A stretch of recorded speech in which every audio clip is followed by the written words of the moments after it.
Hello, Abby. Oh, yeah.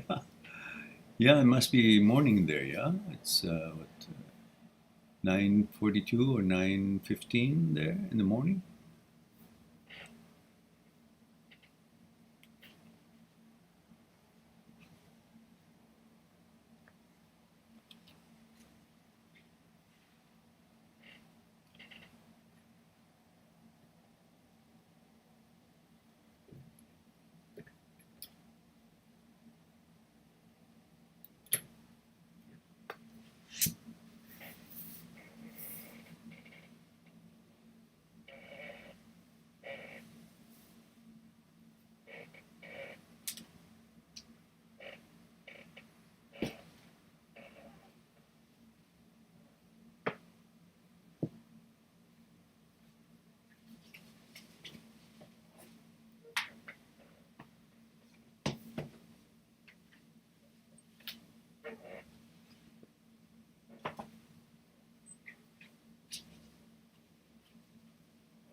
I'm going to put this here for people to enjoy while we wait for the rest of us to. Hello, everyone. Hope you're all doing well. Don't forget, if you like the video, click on like and subscribe and talk about it on chat lines or wherever it is your social media activities and help us to grow and help more people.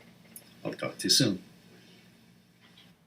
Why breathing techniques works, as I explained last time, and the type of breathing that we talked about, because we said there are two kind of a system in breathing. Pre-Butzinger complex is responsible for breathing normally.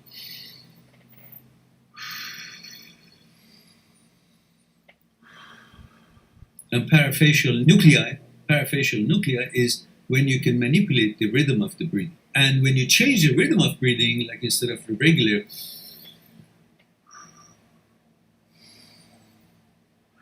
the pre-Butzinger complex, and use the other system, parafacial nuclei, and do the breathing rhythm, change it like this.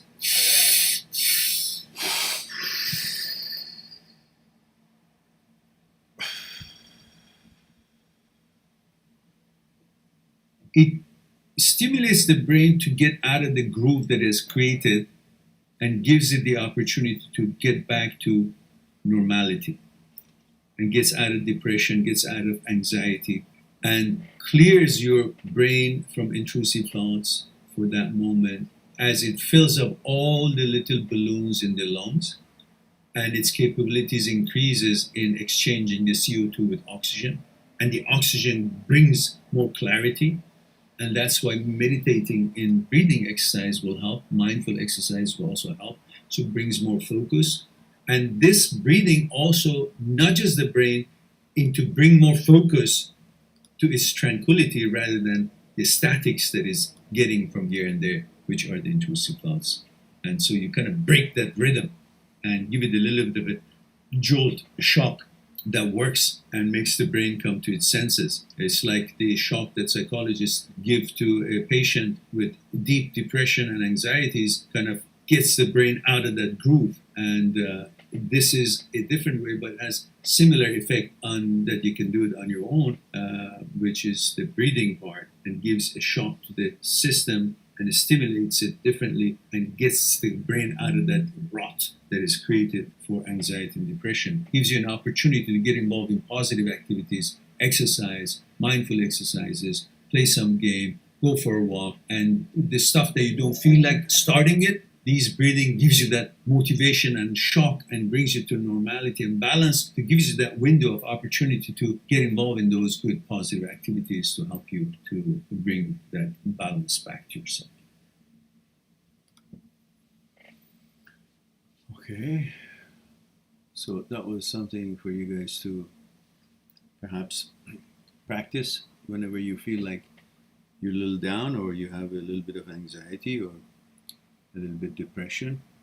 So instead of sitting there and sulking, getting deeper and deeper into it, which makes it more difficult to get out, you can simply do this and gives you that little opportunity to come back to the present moment and break that connection and that train of thoughts or that feeling of depression or anxiety. And the system recognizes that, look, the focus goes on the breathing. And it says if there was a danger, this person wouldn't be breathing so interestingly or selectively, and therefore it recognizes that calmness brings back that homeostasis, so to speak, and the system will relax and is not in the heightened position that it was that created the anxiety. So remember to do this exercise whenever you feel like it. It takes just a second. Do 2 or 3 of them, and suddenly you feel better. And we have John Anesi here. It says, hey, Mehran, John, Syracuse. Yeah, you haven't been around, John. How have you been? Good. 30 years old, and Syracuse 30. Hope all is well, brother. He says, I've been enjoying the strawberry. Good, good. Excited to listen to your knowledge tonight. 1 year ago, last week, is when I sent my first email to you. Yeah, I remember you very well, but I don't remember what we talked about. But whatever it is, I'm glad that you're enjoying yourself and have created a new order by choosing new mechanical processes, means new activities, which has created the routine, the new routine, and the new routine has created that order for you, and that order has created your mind to find security in the order. Hence, you don't keep going back in the memory and looking at how things used to be and then miss how things used to be, whether it was a relationship, whatever it is that you are have moved on, and therefore you will be in the present moment because you have no need to go into the memory to find those how there was an order that is broken now because of the breakup, but there was an order at one time, and that order is recorded in the memory. So you keep going in the memory to find that order, to feel secure through the order that exists in the memory. Because the mind, as we know, doesn't find security in the physicality, finds security in the occupation, in the order of life. And since that order of life is broken when a breakup takes place, you feel insecure. So the mind keeps going into the memory to find that order, that how things used to be through the memory, and feel secure. And while it's doing that, and that's its purpose to go into the memory, it also sees the X. And when it sees the X, it thinks, oh, that's why I feel good, because I'm seeing the X in the memory. So that means I'm missing the X. That means that's missing in my life. It's not that. It's the order that is missing in your life. And so that would be a good thing to do by creating new activities, mechanical process that is, and through that new routine, new order, and through that new order, new security for the mind.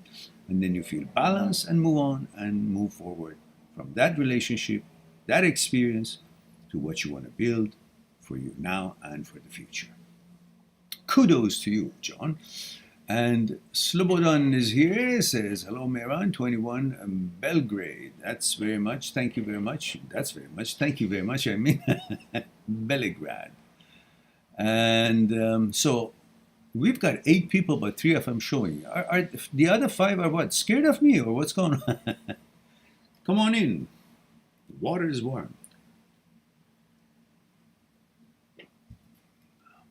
And click on like the ones who haven't. There's 7 people here, only 3 showing up. 3 showing their faces, I mean their writing. Don't make me go get the ugly stick. What happened? I thought there's like 70,000 people going to be here. Kind of short of, 6,993. We're on our way.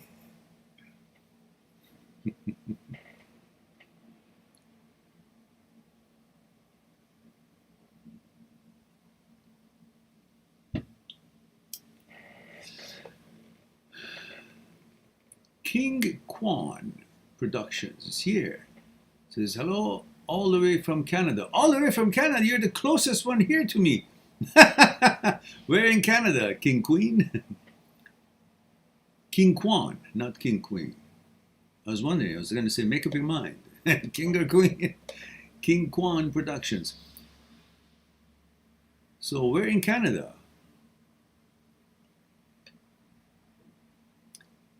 Adam Telxiera says, hello from Wisconsin. Oh, it's a first timer. You've never been here, have you?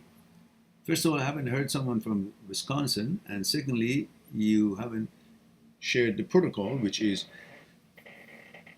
gender, age, where you're tuning in from. 3 things. M for male, F for female, or however you signify your gender, and then age, and then where you're tuning in from, which country, which city. And that kind of helps me out to know a little bit of a background culturally, age-wise, and of course your gender, so I can properly address you. And Hamilton, Ontario, oh my goodness, Hamilton, Ontario. Okay, very good.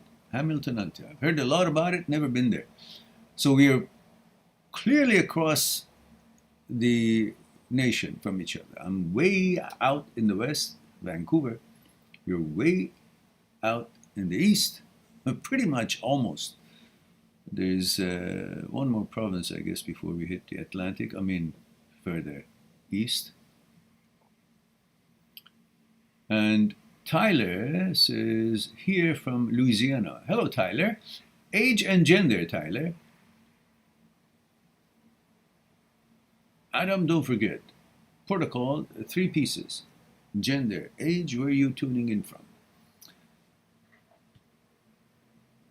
King, you're the host country, so might as well.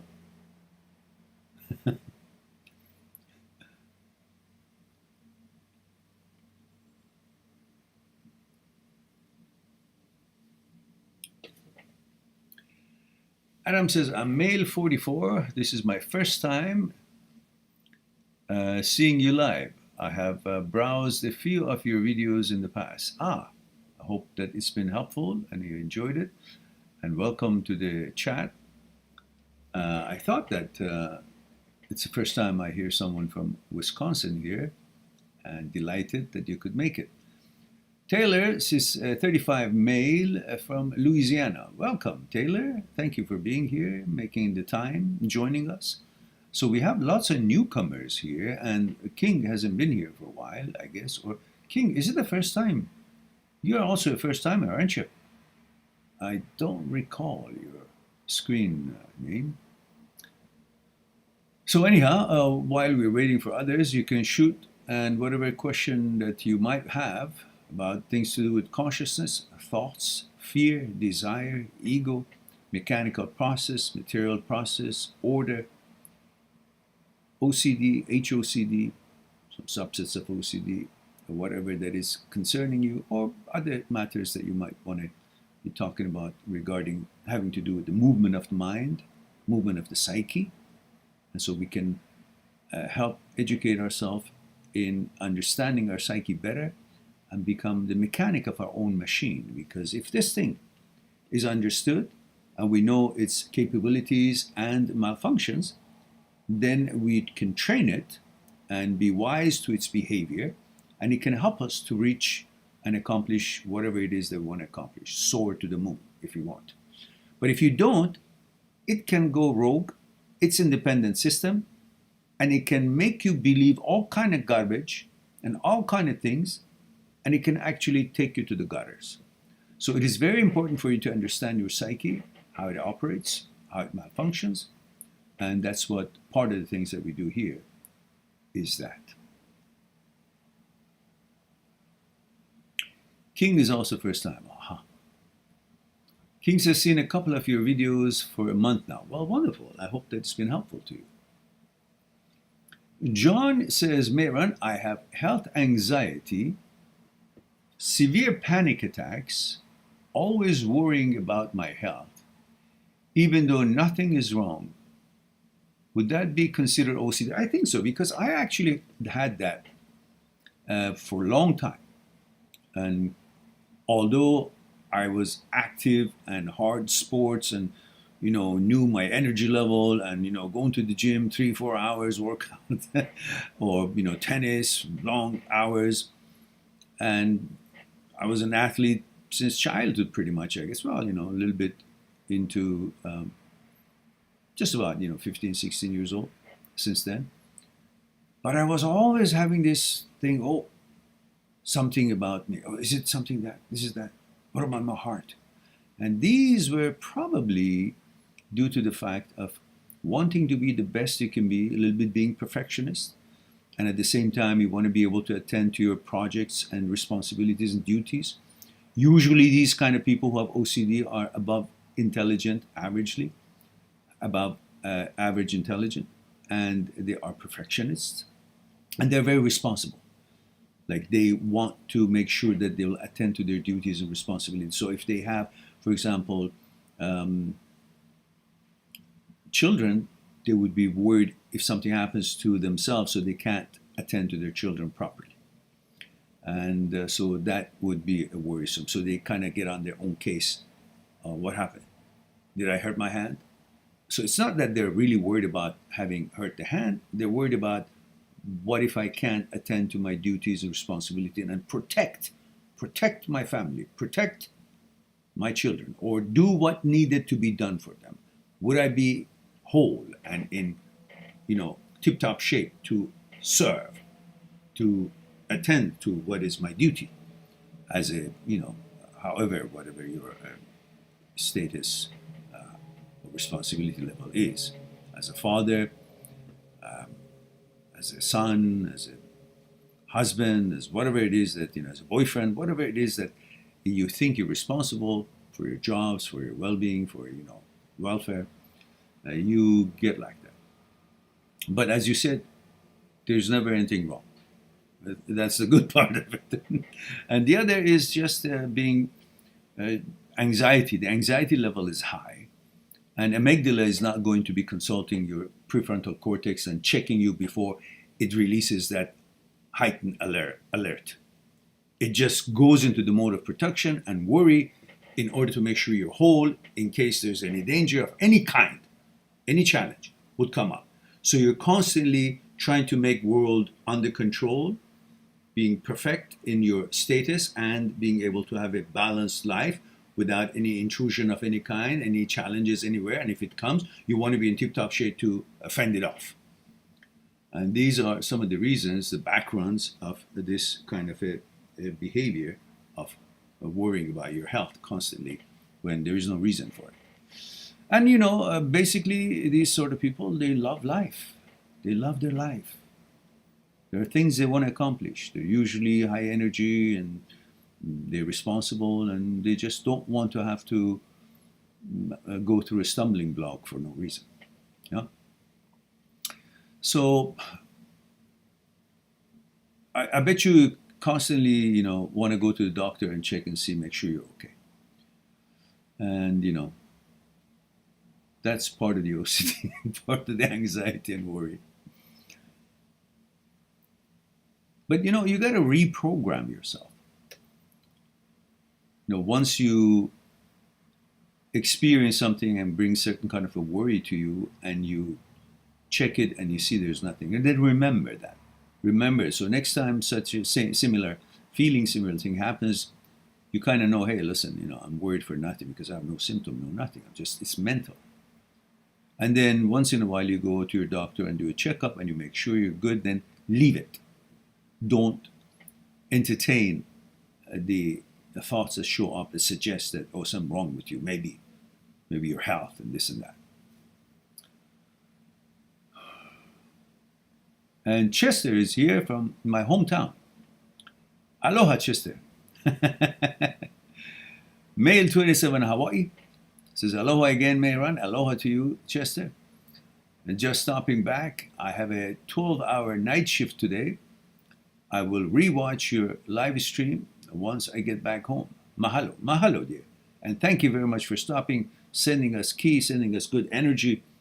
And thank you. And Aman is here from India. Says 19, male India.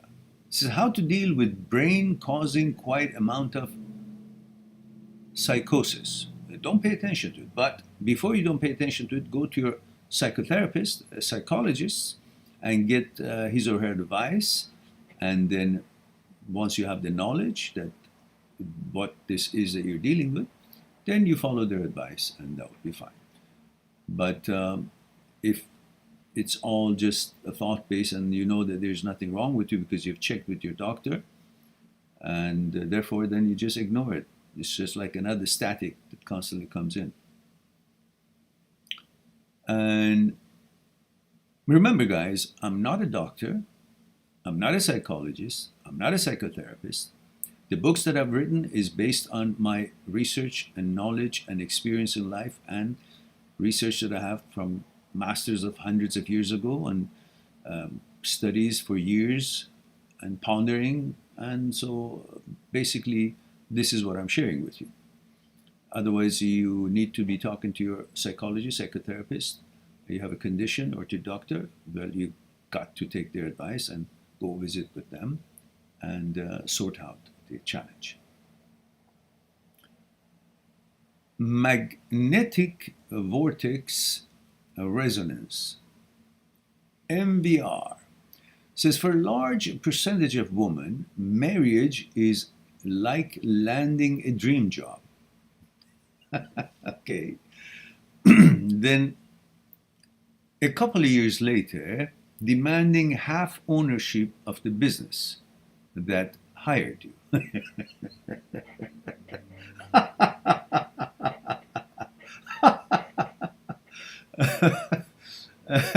But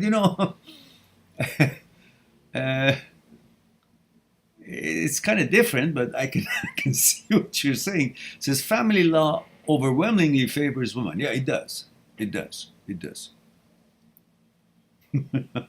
So what do you want to do about it? Are you venting or you've got a solution? And MVR says a recent Brookings Institute poll shows women initiate 84% of divorce.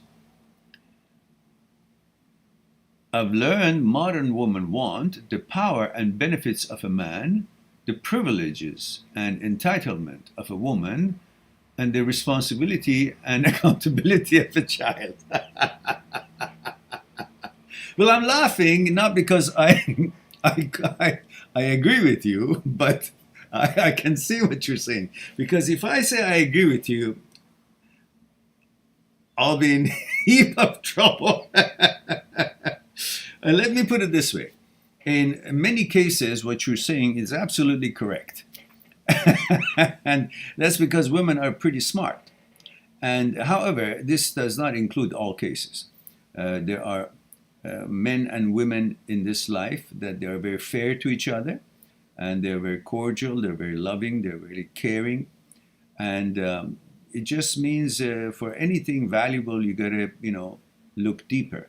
You want to find a woman that would be compatible with you and your values, then you can't just be focusing on one thing about them, their beauty and their fitness level and their sexuality, because that automatically closes your wisdom and your ability to judge anything else and qualify them in any other level. And as soon as you see their beauty and their sexuality, you think that they are qualified in every tangent that you might be looking for, until you spend time with them, and then both of you see if you're hitting on the conscious level or not, you're compatible on that level or not. And that is the time that either one of you or both of you realize that that was not the right choice.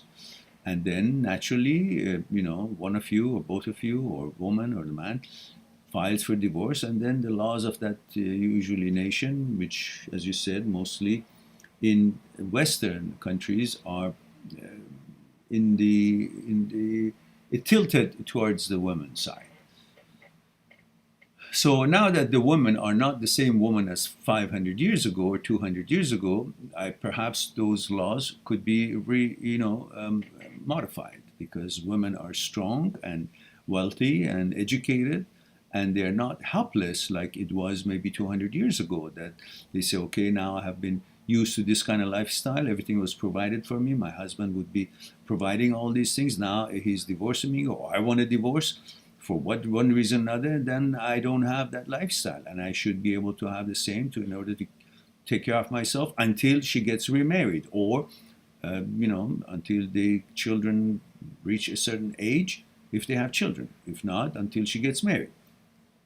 So now that women make pretty much as much or similar to man, because they have their own careers, I guess these laws could be revised and looked into further.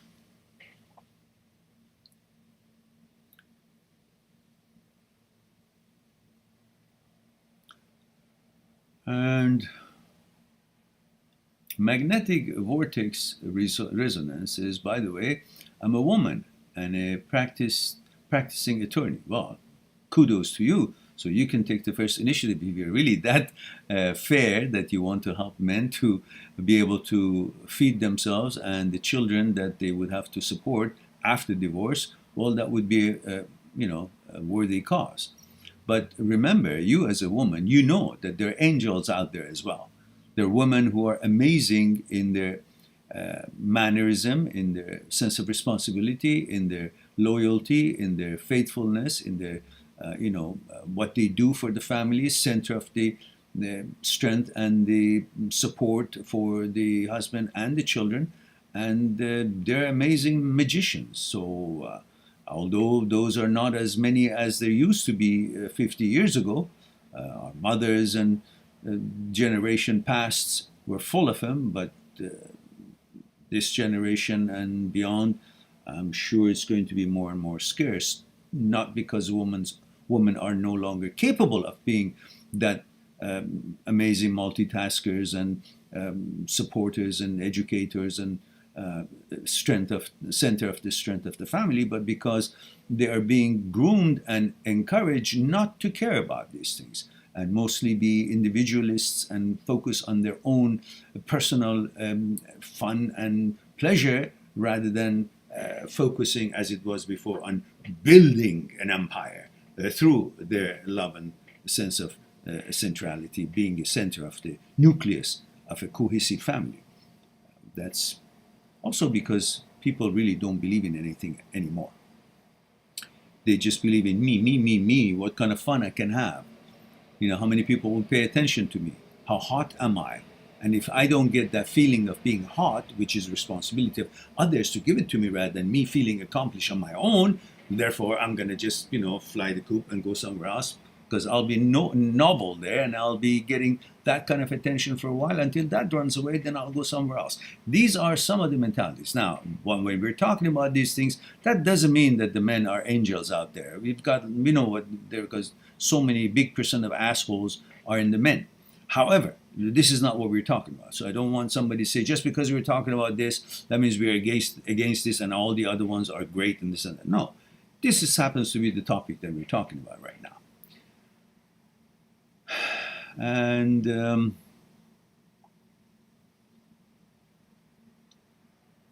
Magnetic vortex resonances practicing law, I have learned most women don't care about your struggle.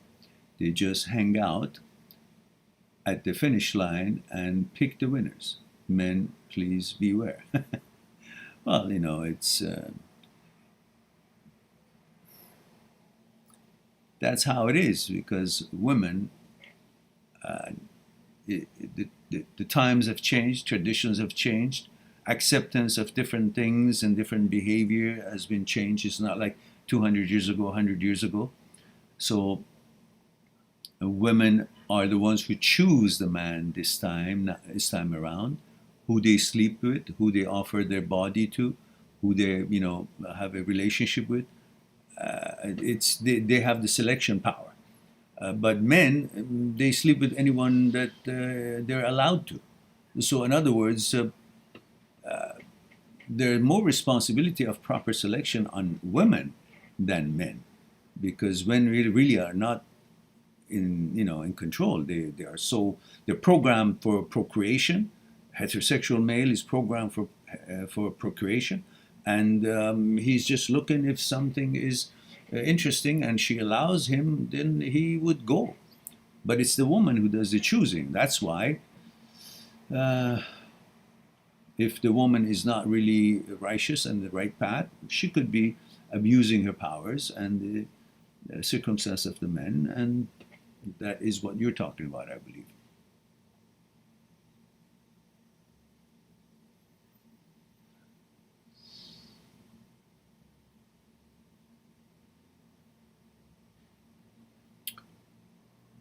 Okay, we have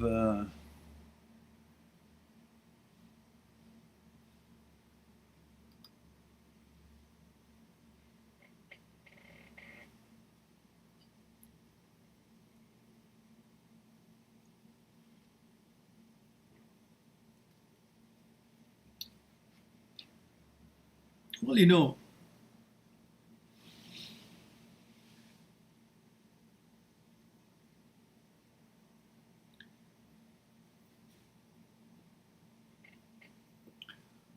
Adam says, I just broke up with my girlfriend 2 days ago. I triggered the breakup. We were arguing all the time. Adam, what was the age? You said 44, was it? Am I right? Let me check it out. Yeah, 44. Well, how old was she, Adam? And are you both having the same background? Where are you from? Wisconsin. Are you both born in the United States? Same ethnicity? Cultural ethnicity as well?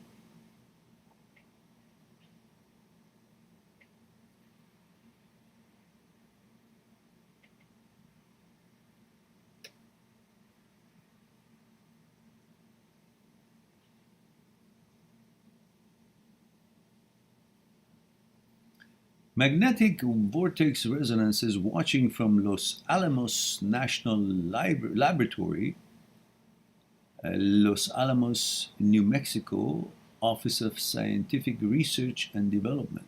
Thank you. Thank you for that.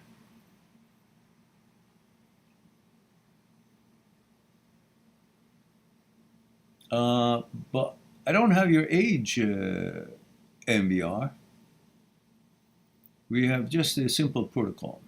Gender, age, where are you tuning in from? I know you said you're a woman, and then it's New Mexico, Los Alamos. Age is missing. It would be great if you know our demographics. I appreciate that. And Hope Johnson says, how can we join the Zoom? Well, firstly, I mentioned before, we can have a limited number, maybe 10 people, so it will be a it's not private session, because for private session, you will go to my site, mindthatseekstruth.com, and you click on the appointments, and you make an appointment for an hour on Skype, and then for new clients, anyone who makes an appointment for an hour, I throw in another hour, so we'll have 2 hours on that session, so we can explore what's concerning you. But on Zoom, I was going to have a program that 10 people, maximum 10 people, would join in, and instead of the $100 per hour, would be like for members who are member of the channel would be $25, and for the ones who are not member, it'll be $50. And we will be at least having 2 hours time there, so it'll be enough time for people to ask a few questions and enjoy the answer to other people's questions. So it'll be like a collective of questions that could be informative to everyone. It would benefit from each other's questions. And so a minimum of 2 hours will be there and 10 people. But I haven't received a registration. And my good gentleman who helps with the programming, who is in UK, has been busy, and I haven't heard from him since last, I think, November. And so I don't want to bug him because he's been really helpful, but I don't want to, maybe he's got reasons for not, having the time for us. Maybe he's busy at his work. So I need to find someone to actually modify the channel and bring that feature of Zoom that people could click, just like click on Skype and they are given options to make an appointment. They can click on Zoom and make their fees payment on PayPal or whatever is available there. And then the registration would come to me. And when I have all these people, then I would send the emails of when, what time, which day, making sure that the time zones all match. Or perhaps I'll have the chart that for this time zone, 10 people, it will be this time, Vancouver time, and so on. So I need to locate someone who can do these things that is expert in such programmings, and we fix up the site so we can, get on with it and be able to, bring that service online. But we still can do it without that option on the site. If some people want to register, you can go on the site and or just go to my PayPal. You have my email, and send the fee, and I'll see your name and your email. And then when we have 10 people, I'll then send an email to everyone that this is when the Zoom is going to take place, and they can all join. But I haven't had any registration, so I can't do it. And Adam says she is 2 years younger. We both live here. She was my high school girlfriend. Ah, lovely. We are the same ethnicity. And magnetic vortex says 36 female. Thank you for that, MVR. And Adam says, I was living in Portland, Oregon. Oh, really? That's where I went to school. You probably know Lake Oswego area and Lewis and Clark. That's where I went to university. That's where I went to college. Beautiful campus, private school. My dad was paying, so private school. and says I was living in Portland, Oregon for at least 25 years, and my girlfriend dragged me back to where I was born, Wisconsin. All right. And Zindagi Shindagi says, hello, Mehran. Hello, Zindagi. It sounds like maybe from India or Pakistan. I've seen your name here before, definitely. I just don't remember. I need the age, gender, and where you're tuning in from. That would be great. Says, I have some overthinking issues. Please help me. Don't overthink, because thinking is not an action and has no substance. It's not existence. It's ideas and suggestions. So there are no threats to it. You can think whatever you want. But you don't need to overthink it, because whether you overthink or don't overthink, they're all bullshit. They're all nothing. They're just illusory. You are separate from your thoughts. And these are not necessarily your thoughts. They're brain's thoughts, and there is your thoughts. Your thoughts are the one that you go into your consciousness and pick up a certain kind of an inventory, information, a segment, and then you use that in order to learn something, develop something, design something, produce something, accomplish something. That would be your thoughts, to serve you for a certain purpose. But then the brain itself, as an apparatus that you used it to make thoughts, to serve you, calculate this and that, figure out something, that's what you use the brain for. Brain itself, that is an apparatus, is a tool. It uses its own apparatus to make thoughts as well. So this overthinking is not your intention, your interest. The brain is gone on overdrive. And of course, the involvement of the anxiety and the OCD and the intrusive thoughts being there, and caudate nucleus being part of striatum, which is the goal-finding center, reward center, and habit center, is malfunctioning, and it doesn't shut down the intrusive thoughts, overthinking thoughts, as they appear, as it is designed to do. When normally people get intrusive thoughts, which every human being on earth has intrusive thoughts, and when they get that intrusive thoughts, inwardly, their system knows it's against their value, it's not in line with their intention, values, and what they hold sacred, or their faith, or their inclination, orientation, whatever it is against that. So therefore, caudate nucleus shuts it down. It's like an automatic gear in a car that is supposed to change gear automatically when it's needed to be changed up or down. But when it malfunctions, then you actually manually got to kind of grab the gear and change the gear. So that's what you got to do when the intrusive thoughts are not being shut down automatically by caudate nucleus. Then you are supposed to recognize the intrusive thoughts, the overthinking, call it for what it is, overthinking, call it that it's not me, it's overthinking, it's OCD, and then let it fall by the wayside and focus on what it is that you should be focusing according to your preferences and the normalcy of your life, normality of your life.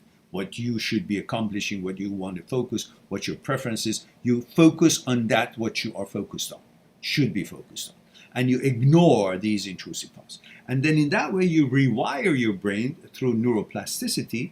The more you do of something, the more neurons are created. And the less you do of something, the more neurons, bridges that connects them to pass on the neurotransmitters, they get destroyed by microglial cells, because they're going to be marked by a CQ1 protein, which knows that these bridges, these neurons are dormant, and therefore they mark them and they destroy them so you can use them to become good at some other activities.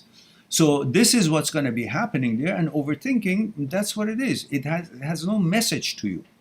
It's just a malfunction, so you need to understand it and then walk by it. Don't pay attention to it. Don't entertain it. Don't engage it. Otherwise, it becomes stronger in its presence, because you're now paying attention to it, you're using it, then it creates synaptic neurons, create bridges between the two to create this. You become really good at paying attention to them. But when you don't pay attention to them, you become really good at ignoring them. And that's how you want to use this neuroplasticity to rewire your brain, not to do these sort of things so often and so easily.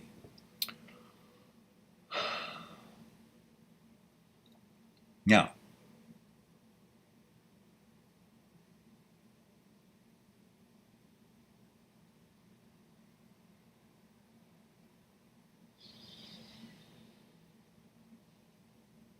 Zindagani says, I feel bad now because I might not be able to get married to someone rich like she did because I'm not from that influential family. She used her rich cousins and brought them close to herself. Okay, I'm a little bit lost here. We were talking about, there's something before that. All right, I guess my mistake. Some overthinking issue you said, then you said,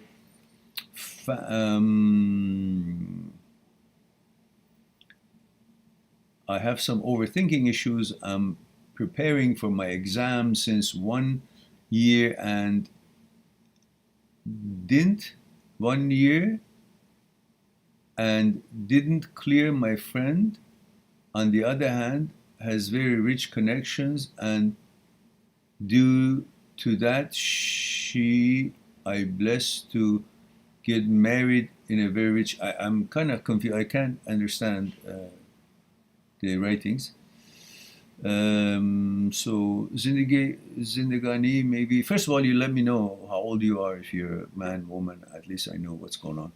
I appreciate that. So let me go to next one that I can read it.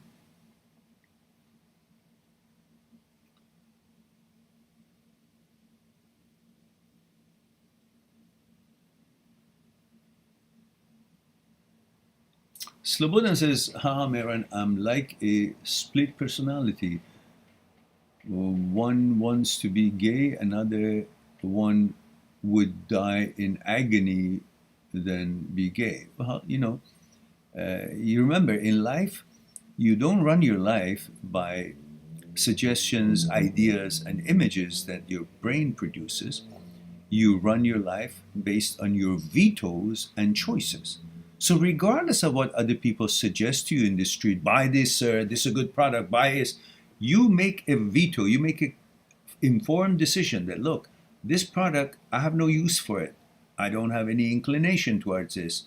I'm not interested in this. Or you are interested in this. Knowing that will help you to know how you react to that suggestion, that thing that is being,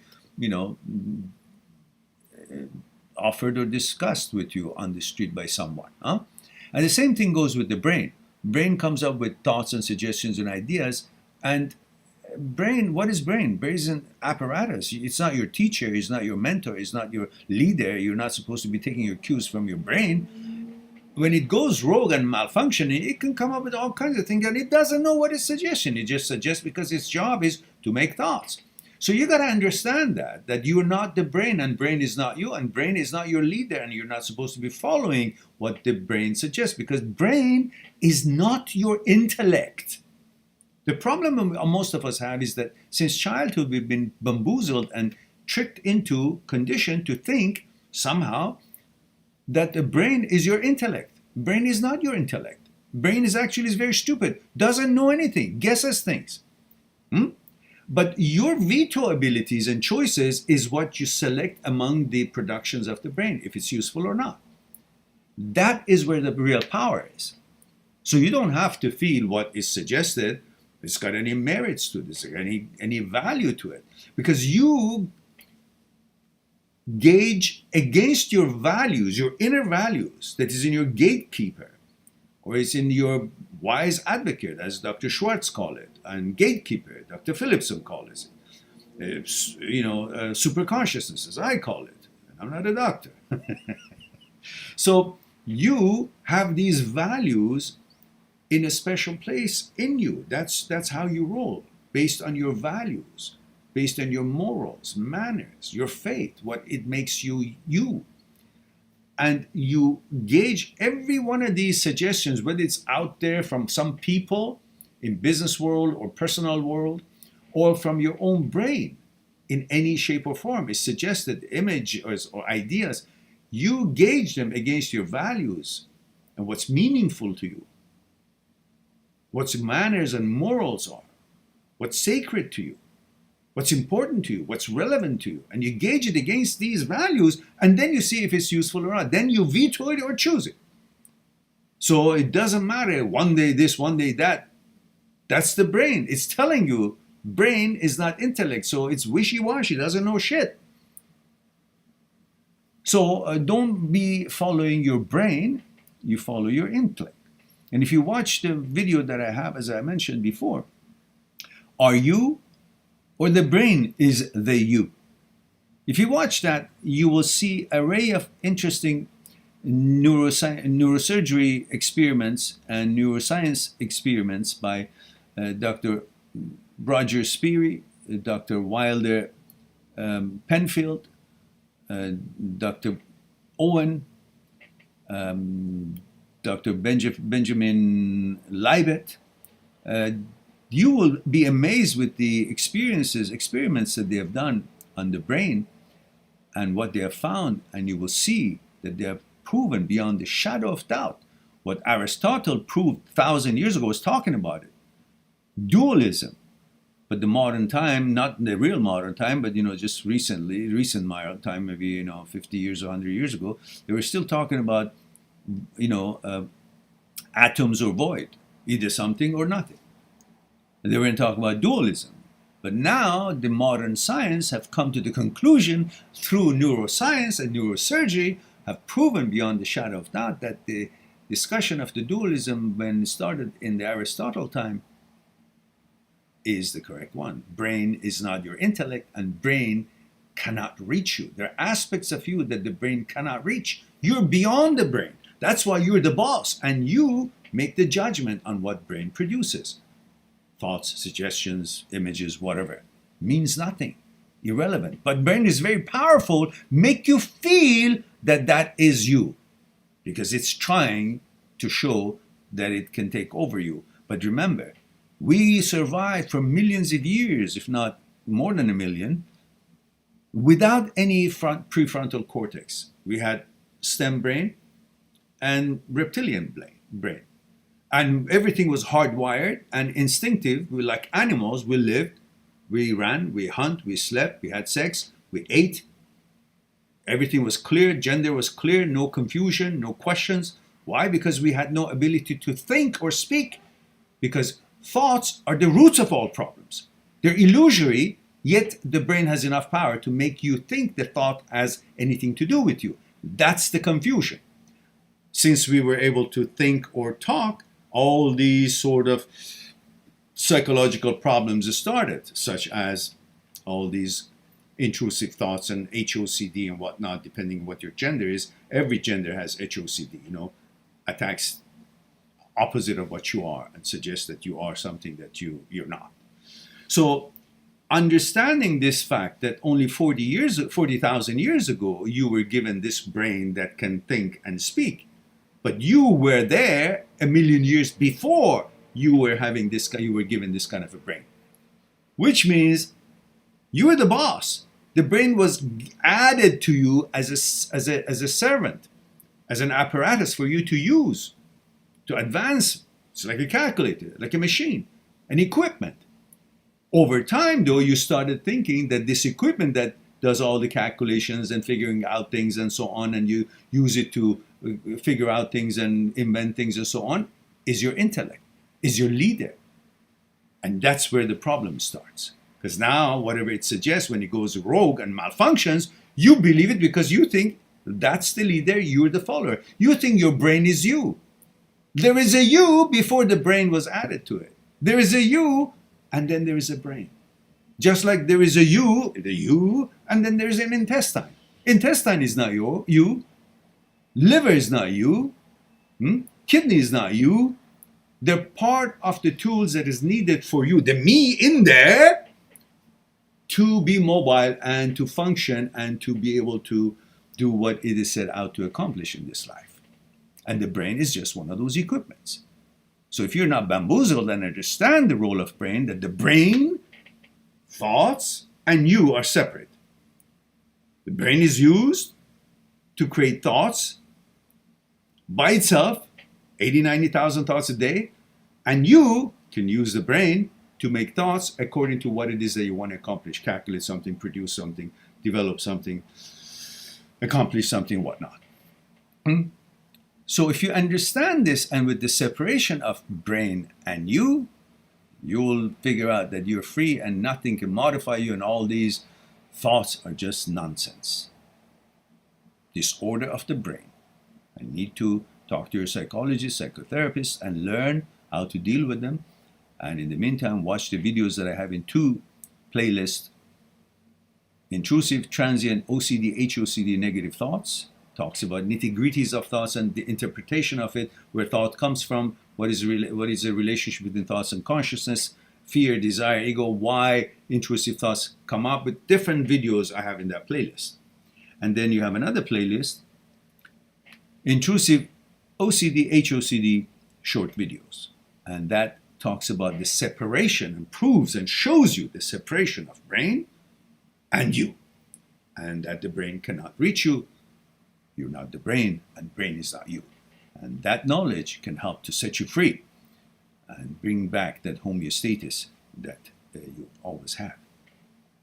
Anyhow, the links for Dr. Schwartz, Dr. Phillipson, Dr. Jan Weiner, Dr.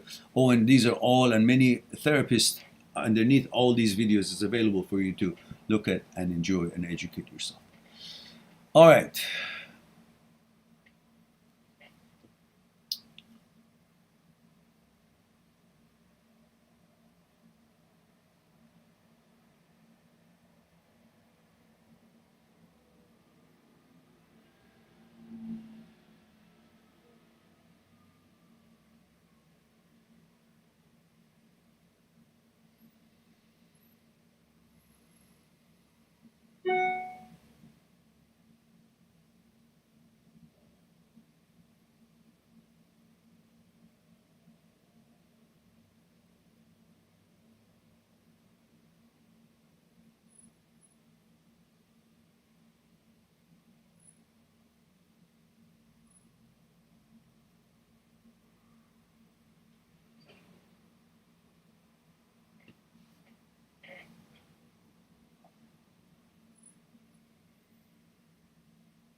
Adam says, "Oh yes, it is nice. I lived in Lake Oswego for a few years." Oh, did you? Lake Oswego, I remember there is a equestrian club that our university. Actually, I was the one who created the first team of equestrian team for that university, and then I took that team and we entered the competition, and I won. I won the Western States collegiate tournament, the competition, show jumping, and our team, that night, did okay. And so Lake Oswego, there is a club. I don't know if it's still there or not, but this was like we were talking about 45 years ago, 43 years ago, 40, 45, 6 years ago. Nova says hello again, Mehran. Hello, dear. Don't forget, guys. Just because I know your screen names, I may forget the age, gender, and where you're tuning in from. So please include that with your greetings or join when you join. Donald says hello, Mehran. I have some strange groinal response from HOCD, and I feel very anxious about it. Well, I have a video that I don't know if you watched it or not. It's called Groin Response.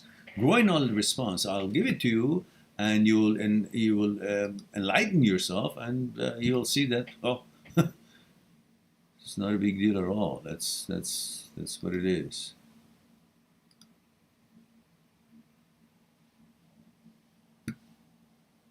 Let me see if I can find it for you.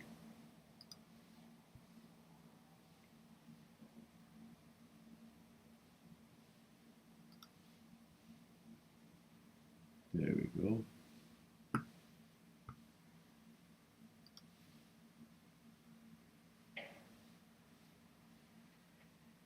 There. There is for you to watch later.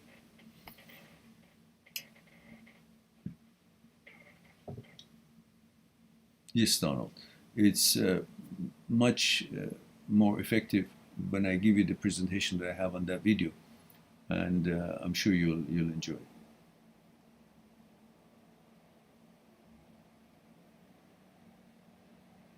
Beetlejuice is here. He says, hello, Mehran. I've been watching a lot of your videos and it's all adding up. Okay. I should have charged per video. That could have made this channel more popular. Says, Beetlejuice says, but how do I know if it's HOCD and not denial? Well, it's very simple. You have been a inclination of yours been clear to you, and now you're being suggested there is something else. HOCD always hits you, whatever it is, even if you didn't know what your gender is, like you were, raised or grown up in an island with nobody else around, so you have no idea what is what. When you're hit with HOCD, then reverse it is who you are, because HOCD doesn't hit you with what you are, because that's not a hit. That's not a uncomfortable thing. That's not a questionable thing. It's if somebody says, "Hey, you like women," I say, "Thank you," or a thought comes to me, "Oh, he's a gorgeous woman." Yeah, okay. So What's the problem there? HOCD is always attacking you in the form of opposite of what you are. And so it's very clear. And also I have a video called Are You in Denial? Let me put that in for you. And you will see the logic of it, and it'll be very easy for you to understand that it's not like just because your brain, if you understand all the things that I said about brain, and its malfunctioning and its role and what it is, apparatus, and you're duped to conditioned to think that it's actually has any meaning or credibility. It doesn't. Brain has no credibility. If you understand all these things and understand that HOCD hits you with the opposite of what you are, so obviously you can't be in denial when it's an HOCD because it's hitting you with something that you don't identify with. That's why these questions are here. Otherwise, who's going to be watching something that you already, know what you are? There would be no question here if that was not HOCD or that was not something contrary to what your inclination is. Otherwise, people, don't have any different feelings about it. So in here, let me just find, what was it I was looking for? Denial.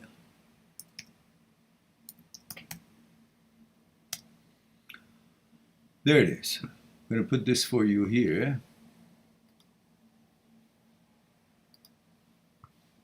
And you can watch this after the program. There it is. And Slobodon says, watch the video about denial. Yeah, there it is. Thank you.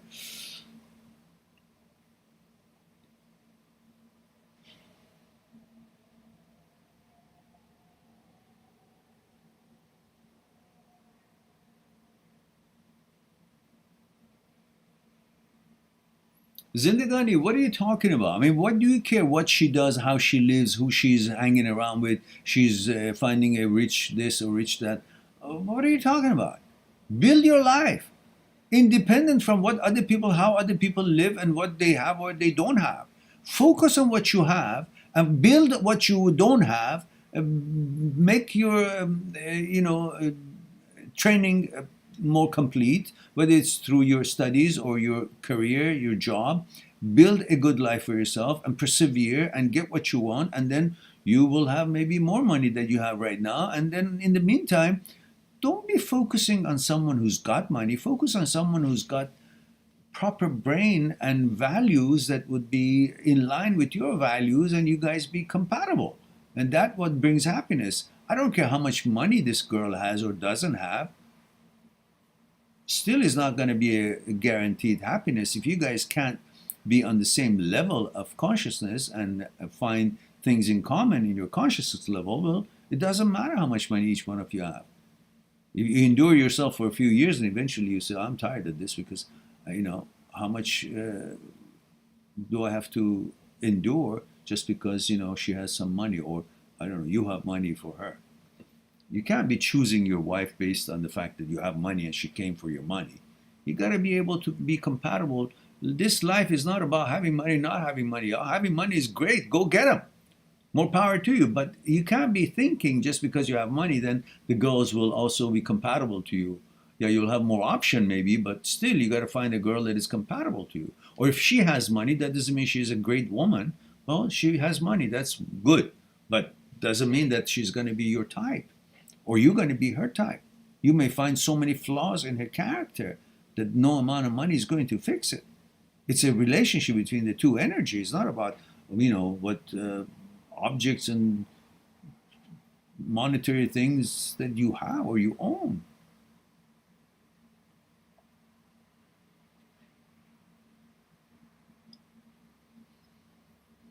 Donald says, I'm a 13-year-old. You're 13 you're too young to be here, Donald. Where are you? So that's why I want everybody to introduce themselves, age, gender, and where you're tuning from, so I know who I'm talking with. You can't just come in here, guys, and ask a question. I will not answer anyone until I know what age you are. Donald, I need you to have your parents' permission to be here. I didn't know you were 13 years old. But anyhow, that video is there. You can search it in my in my search engine and find out what you're looking for. Otherwise, you can talk to your parents and discuss with them, and have a psychologist to discuss with you and ask your questions from him or her.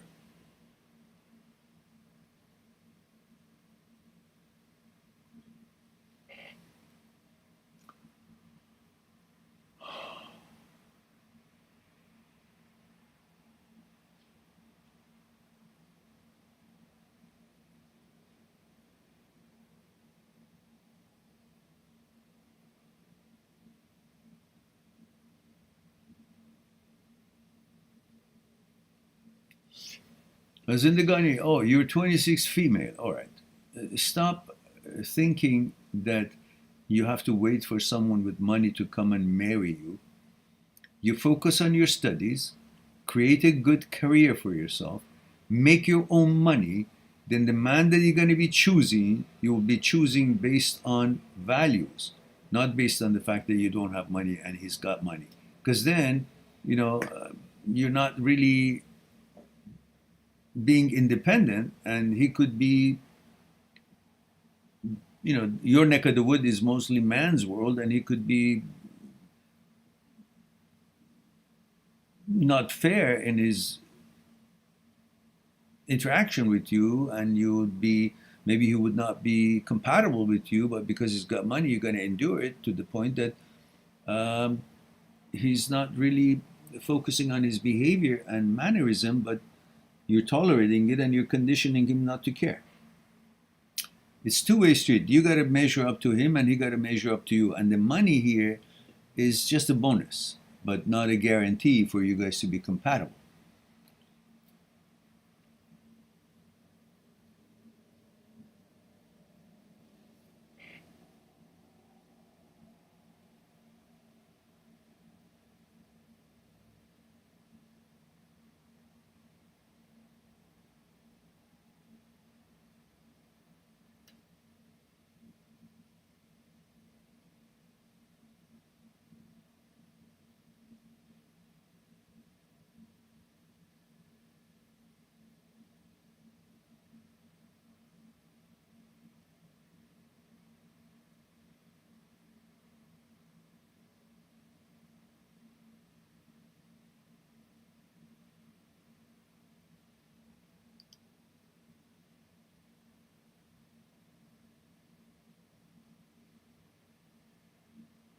Baby Yoga is here, says went to play tennis today and been eating healthy, feeling great. Good for you. Proud of you, Baby Yoga.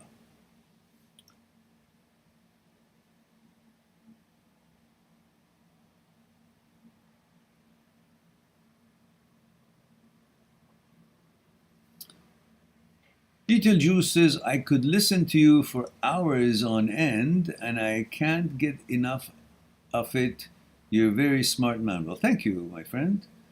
Beetlejuice is 18 from Norway. Oh, Norway, one of the countries that I think I visited briefly, did I, when I was a child? Because we used to travel a lot in Europe. Every year, every summer, we traveled with my mother and my brother, and my father joined us when he could. At the time, my father was a legal advisor for an airline, so we used to travel a lot in summertime.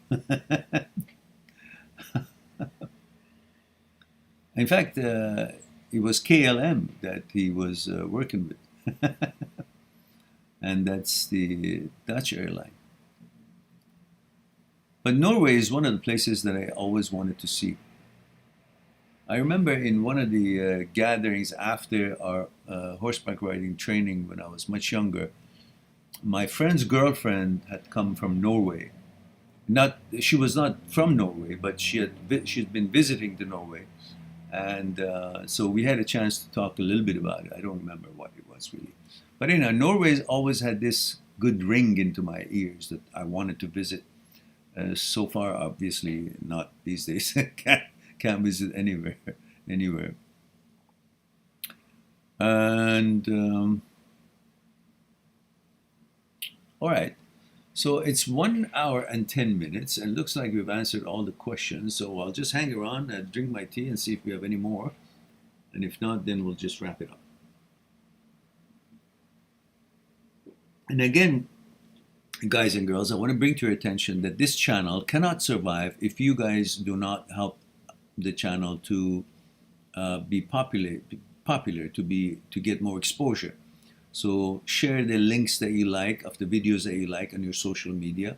Talk about it on the chat lines and the forums that you are familiar with, and use this little link that talks about the live streams that I have for you guys. It's 1 minute and 47 seconds, so you can use it as a little promo on your social media, and that will help people to know that such channel exists. They can check it out, and they will be able to benefit from it. At the same time, we will be getting more subscribers and viewers, and then channel starts making money. And when times become normal, then maybe I can travel and put workshops and share a lot more than I can over the internet. And in person, we'll have some workshops, weekend workshops and things like that. So please do use this link and promote this channel however you can, legally, and help us to grow and help more people.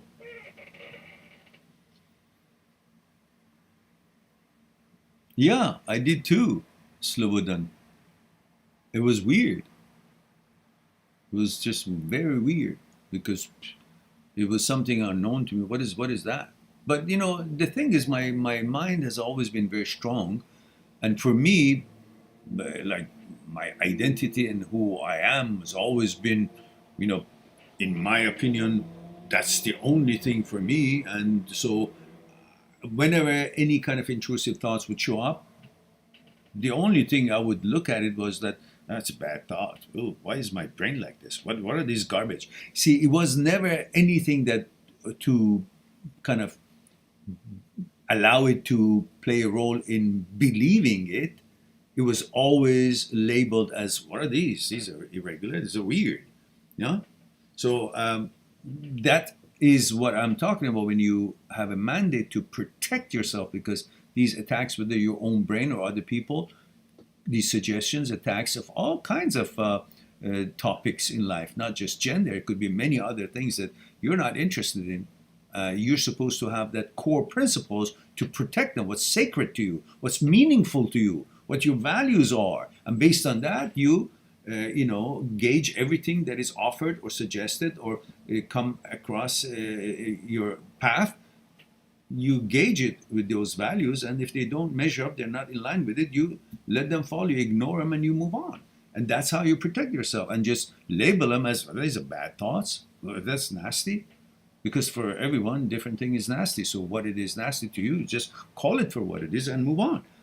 Rather than thinking, oh, it must mean something. No, it must mean nothing. It must mean there's just shit in my head and it's some kind of a glitch, some kind of malfunction.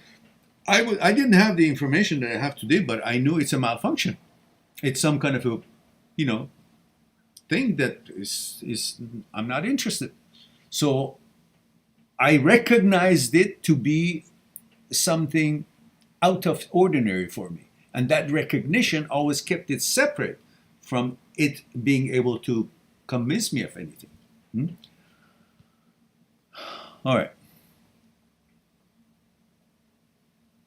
Now, the knowledge that I have today is just a whole different ballgame, and knowledge will set you free, because these seem to be so mysterious when you don't know how it works. But by studying neuroscience of habit, by understanding and studying and learning about the presentations of Dr. Schwartz about neuroscience of habits and discussions of different psychotherapists and so on, and you research more, and then of course my elaborate research in movement of mind and the psyche and thoughts and consciousness and so on and so forth, it all helped to bring all these discussions and interpretations and analysis, and bring clarity through knowledge. And so that's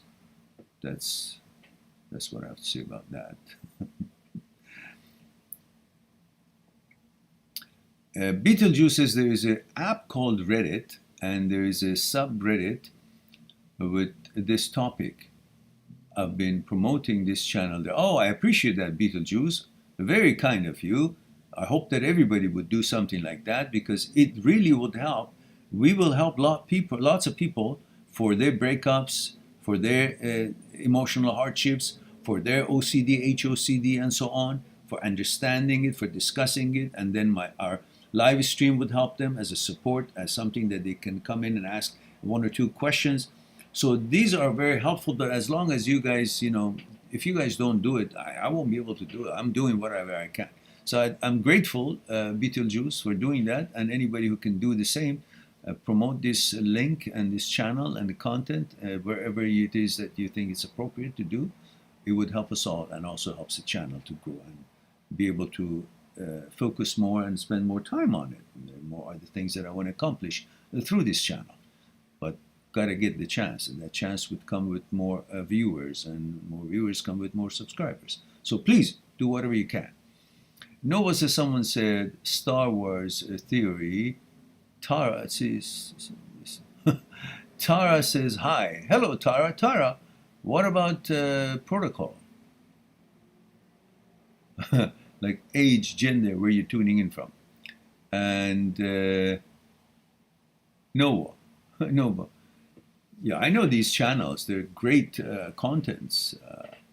There are few Star Wars channels that, some of them, they have good content and discussions and video productions. And interviews. They have interviews as well. I enjoy these many channels, many different channels. Slobodan says, yes.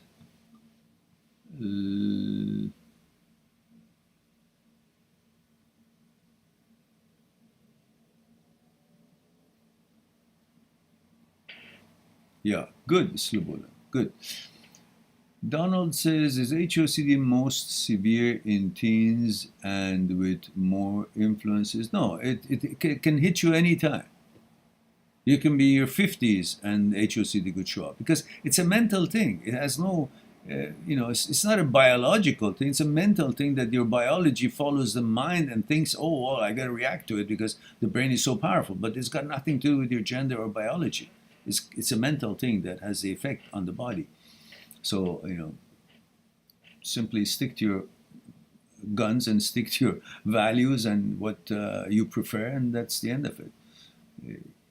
Your gender doesn't change because your thoughts have popped up something different than what you've always been or what you're interested and your inclination is.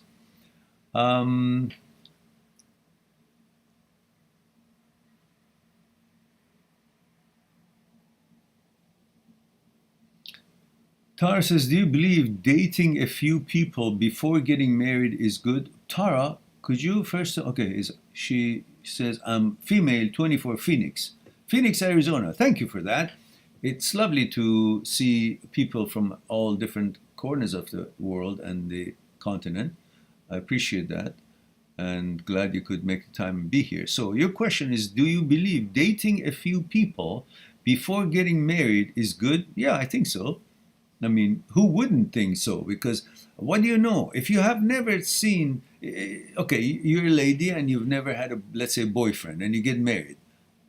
Okay, at least you gotta have, one or two experiences to know what it is that you could expect as far as relationship and in interactions and negotiation of life and togetherness and compatibility or lack of compatibility, because you only look at each other's means, but the job or the security or the money or the car or how good looking you are or how fit that boy is, and this is the limit of your understanding of why you're getting married. But if you go further and get to know each other, then you'll see there is a consciousness, and in that consciousness each one of you have been conditioned differently since childhood. Even if you're from the same family, your consciousness have been formed, the content of your consciousness have been formed differently. And that makes you, your behavior and your attention to how the world goes around. And if that is not compatible, well, then that's why, relationships break down. And if you were married before, you really know that there is such a thing as consciousness and behavior and how they make their judgments, how they negotiate life on day-to-day basis. If you haven't seen that from each other, then you'll be surprised. So at least having a few, relationships, it helps you to know ups and downs of it, and you'll be more knowledgeable about what it is that you're getting into.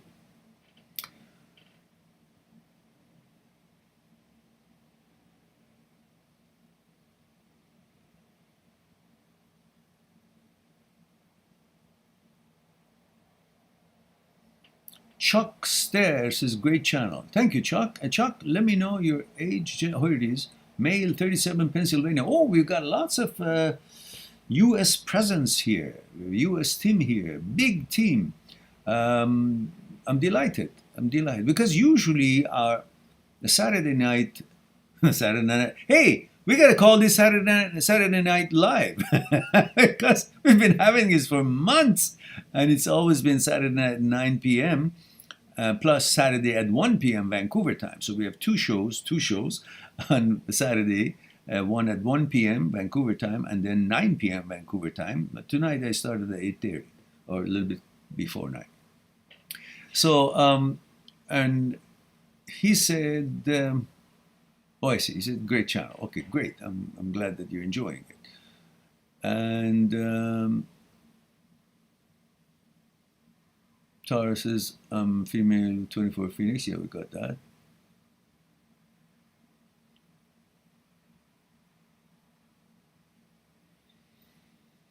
Beetlejuice says, what I've realized is that the more certainty and relief I get, the more it will strike back in a short period of time. Because if you base on handling this situation, this thing, HOCD, on certainty, well, it's very short last because it's an OCD. Then you want to be certain all the time. Half an hour from now, oh, I got to make sure that it's still okay. And then 2 hours from now, I got to make sure that the certainty is still there. So you're constantly in that vortex of constantly assurances. You don't need assurance. You're living in this life, and the life itself is uncertain.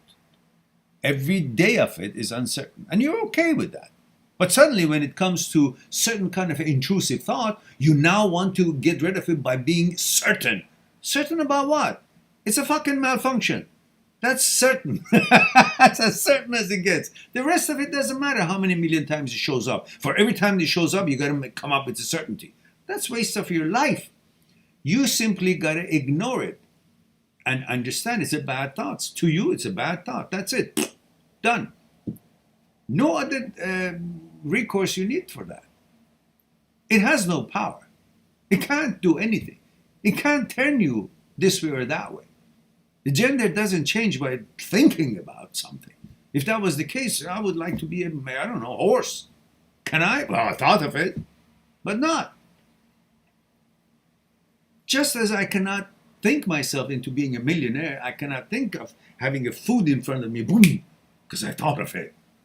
The thought doesn't have this magical powers. The same way, it's intrusive thoughts comes to my mind, my head, like maybe it comes to your head, like comes to someone's head as like being a pedophile. That doesn't mean he's a pedophile or she's a pedophile. It just means it's intrusive thought, and you got to recognize that intrusive thought, call it for what it is, and then focus on your life and do not fuss with it. Do not need to, I got to make sure I'm not a pedophile. Well, you're not. It's a thought suggesting, but you have the power of veto and selection, and you're not stupid or crazy. You're not going to make that such a selection, such a thought to become into any actuality, because you have the ultimate power. The thought itself has no power to become any action or actuality. You're defined by your actions, not by the thoughts or suggestion that pops up in your head. So, in the same way, certainty is unnecessary. Certainty about what? A thought shows up, brain is made to create thoughts. So let it create thoughts. But you suggest, it's like you go to bazaar, you see all kind of fruits there, so you choose the ones that is not, crushed or pushed or, damaged, or you choose the kind that you're interested in.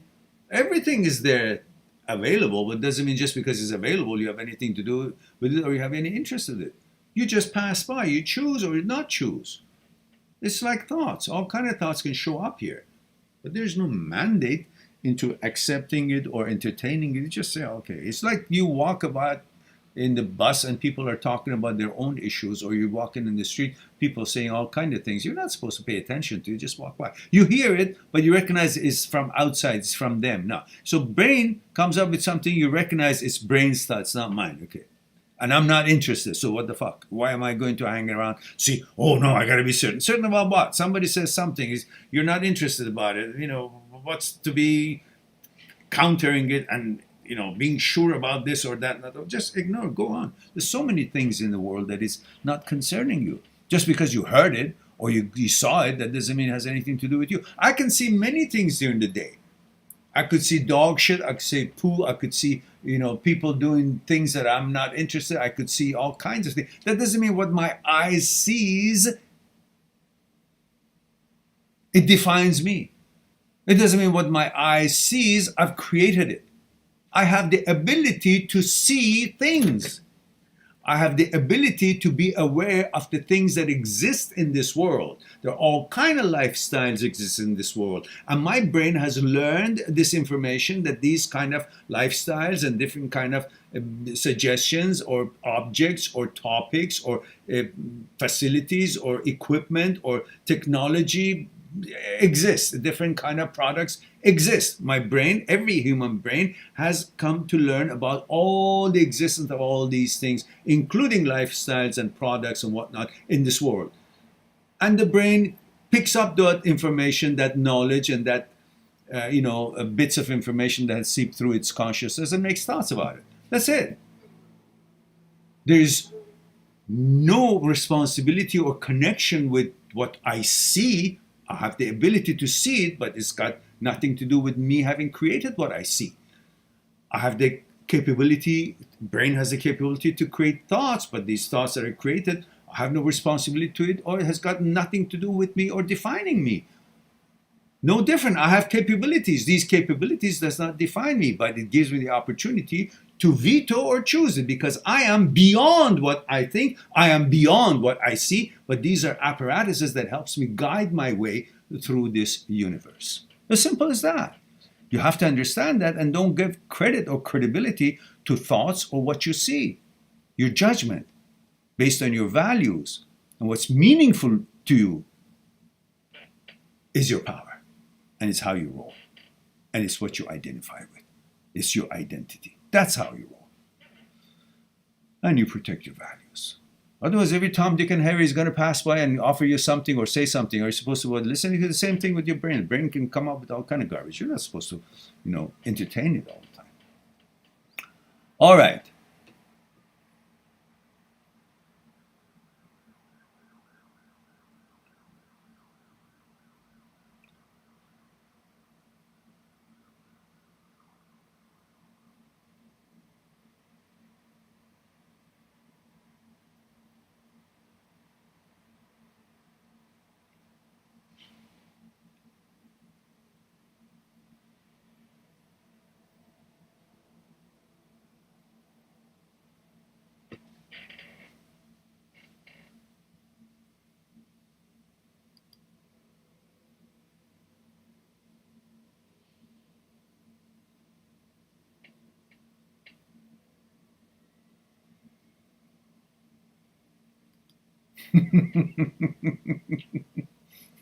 Chuck says, I would still double check and make sure I don't step in any dog shit.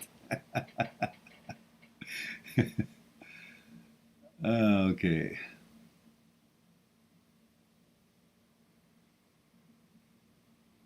All right, guys.